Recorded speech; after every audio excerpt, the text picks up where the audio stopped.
ये आकाशवाणी रायपुर है। प्रादेशिक समाचार बुलेटिन के साथ मैं शुभ्रा भट्टाचार्य।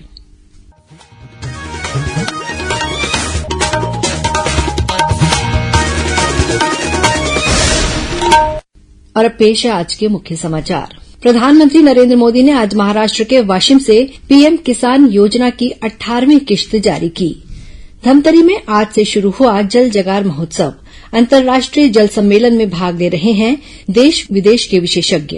राजधानी रायपुर में आज से शुरू हुई सशस्त्र सैन्य प्रदर्शनी, मुख्यमंत्री ने किया शुभारंभ। और अबूजमाड़ में कल हुई मुठभेड़ में मारे गए 31 में से 15 माओवादियों की शिनाख्त की गई।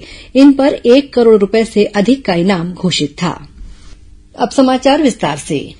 प्रधानमंत्री नरेंद्र मोदी ने आज महाराष्ट्र के वाशिम से लगभग 23,300 करोड़ रुपए की कई विकास परियोजनाओं का शुभारंभ किया।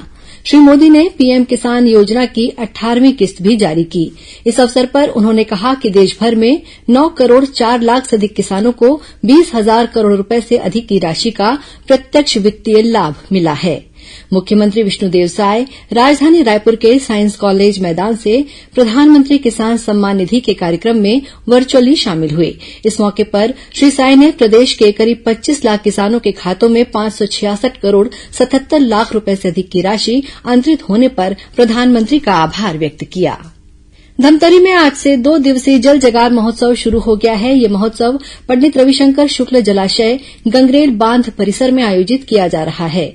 सम्मेलन में यूनिसेफ, जापान, श्रीलंका के अलावा देश के अनेक जल और पर्यावरणविद भाग ले रहे हैं। इस महोत्सव के तहत आज अंतर्राष्ट्रीय जल सम्मेलन में देश विदेश के नीति निर्माता, पर्यावरणविद, विशेषज्ञ और राष्ट्रीय अंतर्राष्ट्रीय संस्थाओं के प्रतिनिधियों ने जल संचय और जल संरक्षण पर संवाद किया।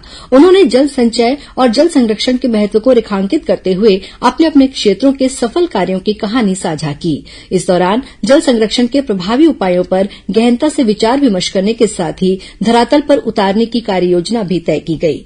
सम्मेलन को प्रसिद्ध पर्यावरणविद पद्मश्री पोपटलाल पवार, श्याम सुंदर पालीवाल और उमाशंकर पांडे, अर्थशास्त्री और शहरी विकास विशेषज्ञ प्रोफेसर अमिताभ कुंडू, केंद्रीय कृषि तथा किसान कल्याण मंत्रालय की अपर सचिव डॉ मनिंदर कौर द्विवेदी और केंद्रीय जल शक्ति मंत्रालय की अपर सचिव अर्चना वर्मा ने संबोधित किया। जल जगार महोत्सव के तहत पंडित रविशंकर शुक्ल जलाशय में वाटर स्पोर्ट्स भी आयोजित किए जा रहे हैं। टूरिस्ट गार्ड माधव सिंह ने वाटर बैलेंसिंग स्पोर्ट्स में भाग लेकर जल ओलंपिक की शुरुआत की। इस अवसर पर kayaking, swimming, banana ride, free style swimming, flag रेन, थ्रो रो और रिवर क्रॉसिंग जैसी प्रतियोगिताएं हो रही हैं। जल जगार महोत्सव में एक प्रदर्शनी भी लगाई गई है। इसमें खादी ग्रामोद्योग सहित अन्य विभागों के स्टॉल लगाए गए हैं। जल जगार महोत्सव के तहत आज आयोजित कार्निवल में विभिन्न स्कूल के बच्चों ने फैंसी ड्रेस प्रतियोगिता में भाग लिया। इस दौरान बच्चों ने अपनी प्रस्तुति से पर्यावरण और जल संरक्षण जैसे संदेश दिए। राजधानी रायपुर में आज से सशस्त्र सैन्य प्रदर्शनी शुरू हो गई है। साइंस कॉलेज मैदान में आयोजित इस प्रदर्शनी का शुभारंभ आज मुख्यमंत्री विष्णुदेव साय ने किया। भारतीय सेना द्वारा आयोजित इस सैन्य प्रदर्शनी में T-90 भीष्म टैंक, वायु रक्षा प्रणाली, लाइट फील्ड गन जैसे युद्ध के दौरान इस्तेमाल किए जाने वाले सेना के आधुनिक हथियार तथा उपकरण प्रदर्शित किए गए हैं। प्रदर्शनी के दौरान सैनिकों द्वारा para jumping, khukri dance, dare devil, motorcycle riding और घुड़सवारी का भी प्रदर्शन किया जा रहा है। इस प्रदर्शनी का उद्देश्य लोगों को भारतीय सेना की क्षमता और उसके कौशल से परिचित कराना है।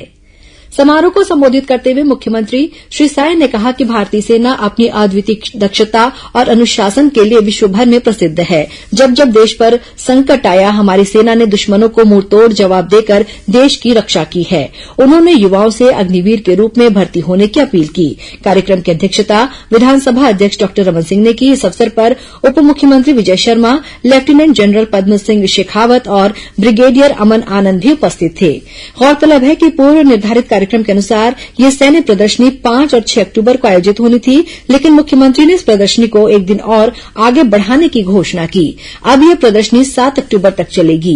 यह प्रदर्शनी सुबह 8 बजे से 10 बजे तक और शाम 6 बजे से रात 8 बजे तक आम नागरिकों के लिए खुली रहेगी। उन्होंने यह भी कहा कि आने वाले साल में भी सशस्त्र सैन्य प्रदर्शनी का आयोजन किया जाएगा।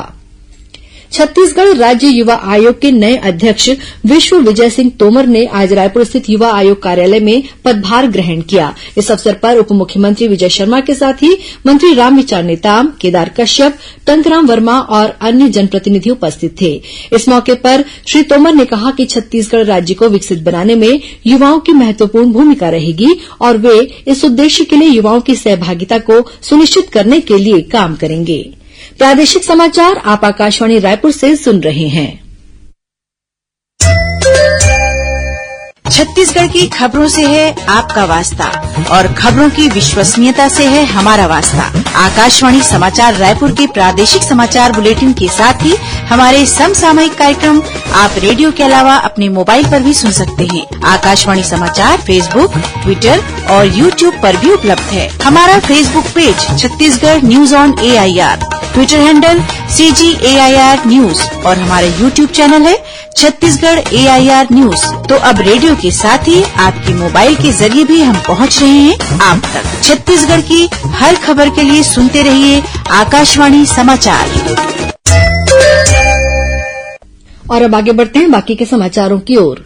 नारायणपुर जिले में सुरक्षा बलों और माओवादियों के बीच कल हुई मुठभेड़ में मरने वाले माओवादियों की संख्या बढ़कर 31 हो गई है। मारे गए सभी माओवादियों के शव बरामद कर लिए गए हैं। अब से कुछ देर पहले दंतेवाड़ा में हुई एक पत्रकार वार्ता में बस्तर रेंज के पुलिस महानिरीक्षक सुंदरराज पी ने बताया कि नारायणपुर दंतेवाड़ा की सीमा पर दक्षिण अबूझमाड़ इलाके में कल हुई मुठभेड़ में मारे गए 31 माओवादियों में से 15 की पहचान कर ली गई है। इन माओवादियों पर 1 करोड़ 30 लाख रुपए का इनाम घोषित था। आईजी ने बताया कि मारे गए माओवादियों में 13 महिला माओवादी भी शामिल हैं। घटनास्थल से LMG rifle, 4 AK-47, SLR, INSAS और कैलिबर राइफल के अलावा कई अन्य हथियार बरामद किए गए हैं। इस बीच मुख्यमंत्री विष्णुदेव साय ने मुठभेड़ को लेकर बीती रात उच्च स्तरीय बैठक ली। श्री साय ने माओवादियों के खिलाफ सफल ऑपरेशन पर सुरक्षा बलों के शौर्य और अदम्य साहस की सराहना करते हुए उन्हें बधाई दी। श्री साय ने पुलिस महानिदेशक को माओवाद के खिलाफ ढिलाई नहीं बरतने के निर्देश दिए। साथ ही उन्होंने जवानों के लिए जरूरी संसाधनों की व्यवस्था सुनिश्चित करने को कहा।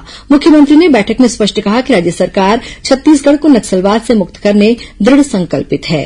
वहीं मुठभेड़ में घायल एक जवान को राजधानी रायपुर के एक निजी अस्पताल में भर्ती कराया गया है। उप मुख्यमंत्री और गृह मंत्री विजय शर्मा ने बीती देर रात अस्पताल पहुंचकर घायल जवान का हालचाल जाना। उधर केंद्रीय गृह मंत्री अमित शाह की अध्यक्षता में आगामी 7 अक्टूबर को नई दिल्ली में नक्सलवाद के मुद्दे को लेकर नक्सल प्रभावित राज्यों के मुख्यमंत्रियों और गृह मंत्रियों की उच्च स्तरीय बैठक प्रस्तावित है। इस बैठक में मुख्यमंत्री विष्णुदेव साय भी शामिल होंगे। बैठक में मुख्यमंत्री राज्य में माओवाद के खिलाफ चलाए जा रहे ऑपरेशन और नक्सल प्रभावित क्षेत्रों में चल रहे विकास कार्यों की जानकारी देंगे। सक्ती जिले की मालखरौदा पुलिस ने फर्जी भारतीय स्टेट बैंक संचालित करने और नौकरी लगाने के नाम पर ठगी करने वाले मुख्य आरोपी को गिरफ्तार किया है। पुलिस ने बताया कि आरोपी अनिल भास्कर सारंगढ़ बिलाईगढ़ जिले के ग्राम दुम्हानी का रहने वाला है। उसके पास से एक कार और 3 मोबाइल जब्त किए गए हैं। वहीं बैंक खाते में रखे 83,000 रुपए को सीज कर दिया गया है। श्रोताओं, कल रविवार को हल्बी और गोंडी बोली में समाचार बुलेटिन प्रसारित किए जाएंगे। ये दोनों बुलेटिन आकाशवाणी केंद्र जगदलपुर से प्रसारित किए जाएंगे। इन्हें बस्तर संभाग में सुना जा सकेगा। हल्बी में समाचार बुलेटिन सुबह 7:30 बजे से और गोंडी में समाचार बुलेटिन शाम 6:30 बजे से प्रसारित किया जाएगा। 75 दिनों तक चलने वाले विश्व प्रसिद्ध बस्तर दशहरे के तहत आज फूल रथ की पहली परिक्रमा होगी। जगदलपुर में फूलों से सुसज्जित विशालकाय रथ में मां दंतेश्वरी देवी के छत्र को पूजा अर्चना के बाद जगन्नाथ मंदिर ले जाया जाएगा। इसके बाद पुलिस दल द्वारा हर्ष फायर कर माईजी को सलामी दी जाएगी और फिर फूल रथ की परिक्रमा शुरू होगी। फूल रथ की परिक्रमा अगले 5 दिनों तक यानी नवरात्रि की सप्तमी तिथि तक चलेगी। बस्तर दशहरे के तहत कल जोगी बिठाई की रस्म अदा की गई थी। केंद्रीय राज्य मंत्री तोखन साहू ने आज गौरेला पेंड्रा मरवाही जिले में चल रहे भाजपा के सदस्यता अभियान की समीक्षा की। इस मौके पर श्री साहू ने पार्टी कार्यकर्ताओं को सदस्यता अभियान में तेजी लाने और लक्ष्य प्राप्त करने के लिए प्रेरित किया। वहीं केंद्रीय राज्य मंत्री तोखन साहू मुंगेली जिला मुख्यालय में राष्ट्रीय स्वयंसेवक संघ RSS द्वारा आयोजित पथ संचलन कार्यक्रम में शामिल हुए। खाद्य विभाग ने सारंगढ़ बिलाईगढ़ जिले में कस्टम मिलिंग के लिए दिए गए चावल को जमा नहीं करने वाले 3 राइस मिल संचालकों के यहां छापामार कार्रवाई की। इस दौरान 27,575 क्विंटल धान जब्त किया गया। वहीं एक राइस मिल से 225 क्विंटल चावल भी जब्त किया गया है।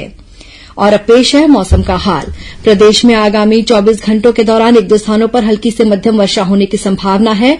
वर्षा का मुख्य क्षेत्र बस्तर संभाग रहेगा। मौसम विभाग से मिली जानकारी के अनुसार पश्चिम मध्य बंगाल की खाड़ी और आंध्र प्रदेश तट से दूर ऊपरी हवा में एक चक्रीय चक्रवात बना हुआ है। इसके असर से कल प्रदेश के कुछ स्थानों पर बदली बारिश की संभावना है।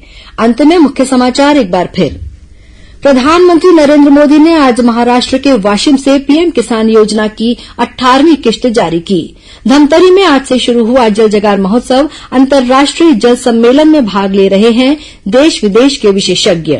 राजधानी रायपुर में आज से शुरू हुई सशस्त्र सैन्य प्रदर्शनी मुख्यमंत्री ने किया शुभारंभ और अबूझमाड़ में कल हुई मुठभेड़ में मारे गए 31 में से 15 माओवादियों की शिनाख्त की गई। इन पर 1 करोड़ रुपए से अधिक का इनाम घोषित था।